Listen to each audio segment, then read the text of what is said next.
Bonjour ou bonsoir, selon le moment où vous écoutez cet épisode. Bienvenue sur Baby Love Studio. Ici, on prend quelques minutes pour ralentir, réfléchir et grandir ensemble. Aujourd'hui, je suis vraiment heureuse de vous retrouver. Pour le thème du jour, j'aimerais qu'on parle d'une habitude que beaucoup d'entre nous ont parfois sans s'en rendre compte.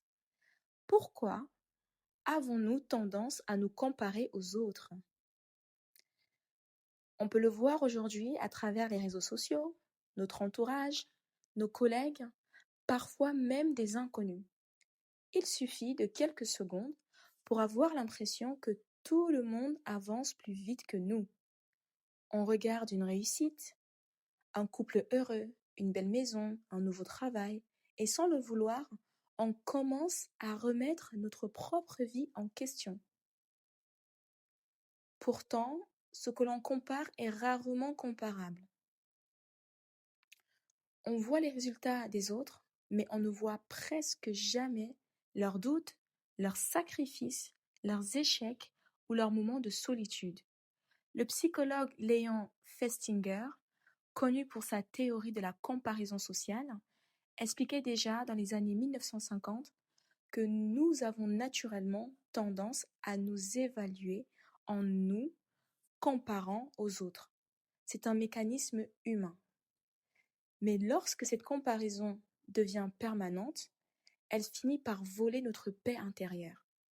On oublie tout le chemin que l'on a déjà parcouru, on oublie nos propres victoires et surtout, on oublie que chacun avance avec son histoire, ses blessures, son rythme et ses opportunités. En réfléchissant, il y a cette phrase que j'aime beaucoup de Theodore Roosevelt qui dit « La comparaison est le voleur de la joie ». Et je pense qu'elle résume parfaitement le sujet. À force de regarder la vie des autres, on finit parfois par ne plus apprécier la nôtre. Alors aujourd'hui, au lieu de regarder ce que quelqu'un d'autre possède, regarde plutôt tout ce que tu as déjà construit. Même si tu avances lentement, même si ton chemin semble différent, tu n'es pas en retard. Tu avances simplement sur ton propre chemin. Et c'est largement suffisant.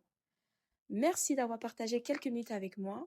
Prends soin de toi, prends soin des gens que tu aimes et rappelle-toi une chose, tu n'as pas besoin de ressembler à quelqu'un d'autre pour avoir de la valeur. La seule personne que tu dois essayer de dépasser, c'est celle que tu étais hier. À très bientôt sur Baby Love Studio.